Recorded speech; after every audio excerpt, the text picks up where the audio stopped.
Kabombo at mga Kastar Nation, sa iba pang malalaking balita ngayong araw ho na ito, kapiling natin sa ating linya ng komunikasyon ang Executive Director ng Ibon Foundation, si Ginoong Sunny Africa. Si Bombo Dennis Hamito po ito, together with me, si Bombo Jaira Hangayo. Welcome to the program. Good morning. Ay, gandang umaga po. Kumusta na lahat? Sana nasa maayos kayong lagay. Ayun, maayos naman po. At sana kayo din. Okay, ano po ang inyong reaksyon? Itong kahapon lamang, nagkaroon ho ng anunsyo na nagbitiw na pala itong si Secretary Rogelio Singson, former Secretary ng Department of Public Works and Highways, bilang kabahagi dyan ho sa independent panel na nag-iimbestiga doon sa mga usapin ng infrastructure anomalies. Any reaction to that?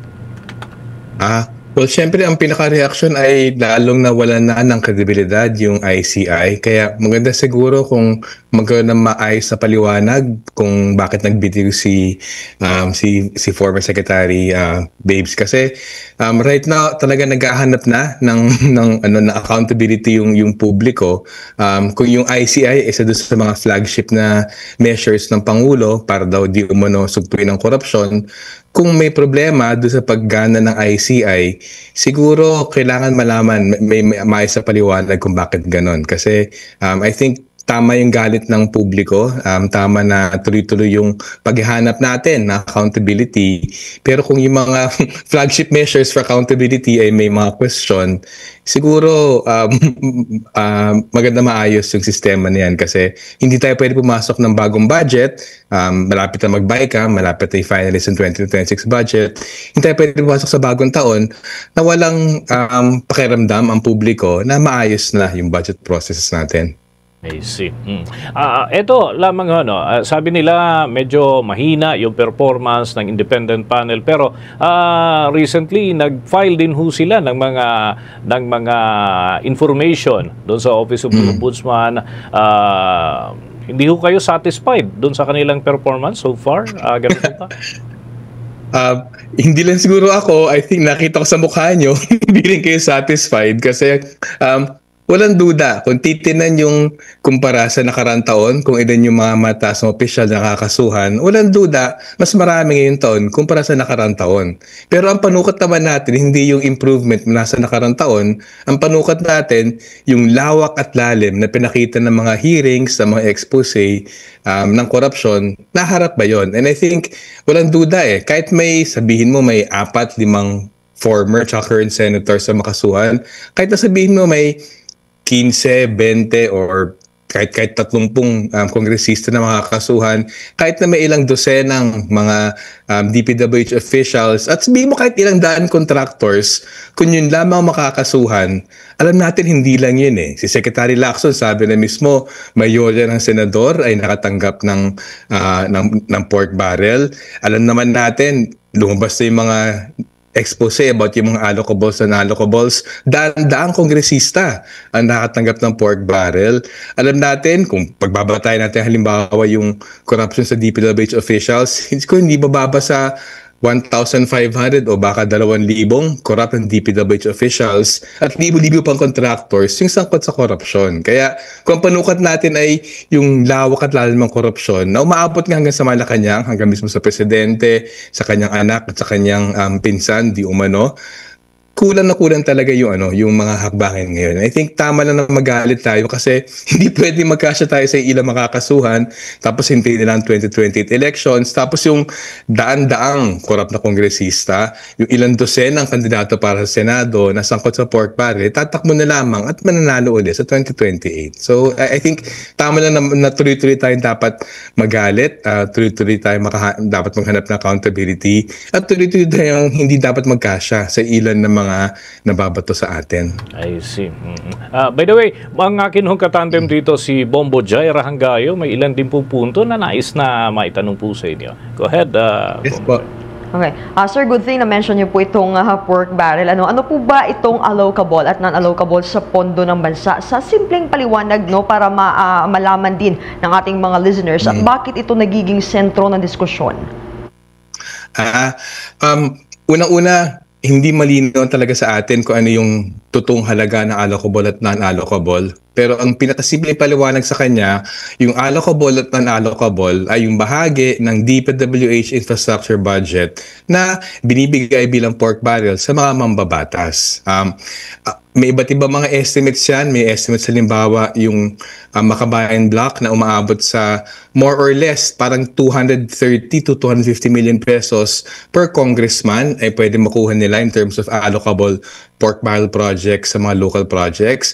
At may estimates din silang nilabas na hindi bababa sa 3.1 or 3.2 billion per senator ang pork barrel projects na meron ng mga sa DPWH budget. Medyo malapit yan dun sa nilabas kamakailan lamang sa November 29 bago yung kasagsagan ng mga kilos protesta. Yung PCIJ ay naglabas sila ng amounts na minsan umabot ng 400 to I think over 500 billion pesos in pork barrel projects in allocable amounts. Pero yung usapin lamang na allocable, tama yung mga biro palagi dyan inaalok, ito yung bahagi ng budget ng DPWH na mismo yung presidente pala naghahanda through yung kanyang budget secretary at yung Public Works Secretary, yung sinusumiting budget sa Kongreso, wala pang usapin ng insertions, may pinasok na pork barrel yung presidente. Kaya ang tinatawag na president's budget. At tingnan namin napakahalaga masapol yung punto na yun kasi habang lumalabas mas maraming impormasyon na merong allocables at non-allocables na pinapasok ang presidente sa pambansang budget, even before pakialaman ng Kongreso, both Senate at House, ibig sabihin, may accountability talaga yung presidente dun sa pork barrel system. At tingin namin tama na the buck stops hindi sa Congress, whether Senate or House, the buck stops with the president. At meron siyang full knowledge ng mga ganap na ito. Unless sabihin niya wala siyang full knowledge, in which case, yung accountability niya ay medyo naman mag-iiba to gross negligence naman. So, you're saying na it's kind of like a modernized term nitong pork barrel, itong allocable, sir, which is still present sa ating system. Oo nga, actually, yun ang I think dapat kagalit natin kasi after the PDAF scam noong 2013, 2014, nung nag-Supreme Court decision na sinasabi, hindi pwedeng may kamay or may involvement ang Senate, ang mambabatas dun sa pag-implement ng mga projects. Iniba lang yung form. Kung dati PDAF, yung PDAF, ang pagkakaiba ng PDAF sa allocable and allocable, dati sa PDAF, nandun sa budget, magkano naka-assign per Congress, per lawmaker. Dito sa allocable and allocable, nandun pa rin yung numero na yan, pero tago sa atin, naging sekreto. So sa amin, kaya sobrang halaga na mabunot yung tinik, hindi nandun sa lawak at lalim ng corruption, even to the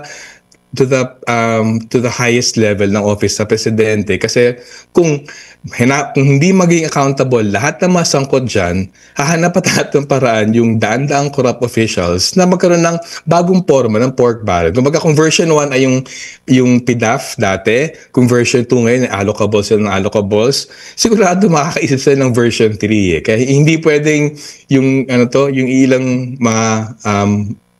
officials lamang yung kasuhan. So kung modern pork barrel itong maituturing, sir, pwede ba itong ipagdeklarang labag sa batas dahil sa Supreme Court jurisprudence na unconstitutional itong pork barrel?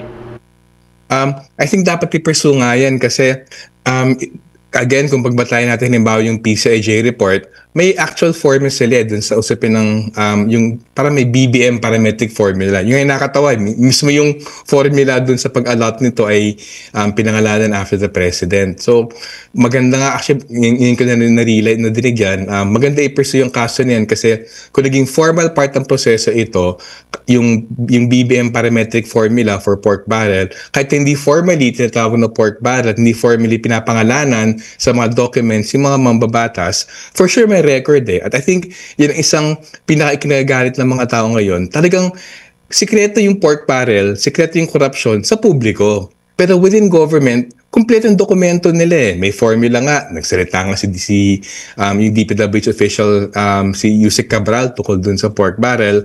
So, sekreto sa atin, pero hindi sekreto sa kanila. So, for sure, garantisado, may documents completely ang gobyerno sa extent ng corruption, extent ng pork barrel.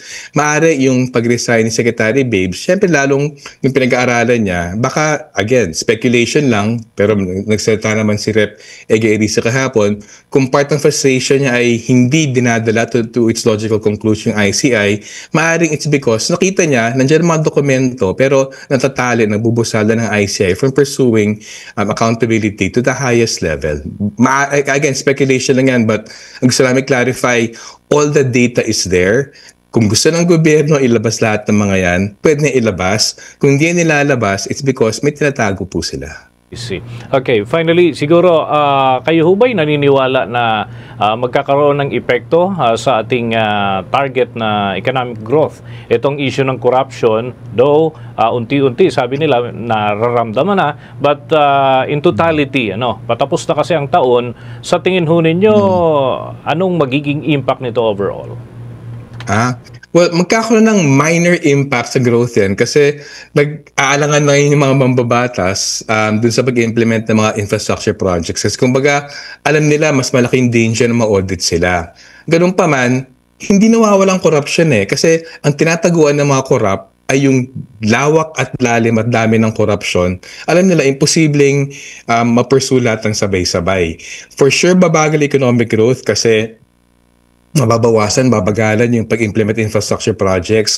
Pero gusto namin din, yung pinakamalaking salik sa pagbagal ng economic growth, hindi yung corruption actually. Ang pinakamalaking salik, yung pagbaba ng kita ng karaniwang pamilyang Pilipino. Kung titinan yung national account sa GDP, yung gross domestic product, ang pinakamalaking bahagi nun ay consumption spending. At yung household consumption spending na nagbabatay sa kita ng mga pamilya ay bumabagal. At before the pork barrel controversy, bumaba na yung paglago ng household spending sa pinakamaliit na about 14-15 years. So, even before the pork barrel projects, humihina na yung household spending kasi fundamentally, kulang ang trabaho, kulang ang kita o ordinaryong pamilyang Pilipino, pinalala lamang ng corruption scandal. With that, maraming salamat po, Ginoong Africa, dito sa mga impormasyon na ibahagi po ninyo sa aming mga taga-subaybay. Sige, magandang umaga po, ingat lahat. Manatiling galit po. Salamat po. Ayan. Mga kabombo at mga Kastar Nation, nakausap po natin ang Executive Director ng Ibon Foundation, si Ginoong Jose Enrique Sani Africa. Kaugnay ho dito sa mga development na nangyayari, lalo na yung investigasyon ng independent panel and of course yung totality na kumbaga epekto sa ating ekonomiya nitong issue ng korupsyon.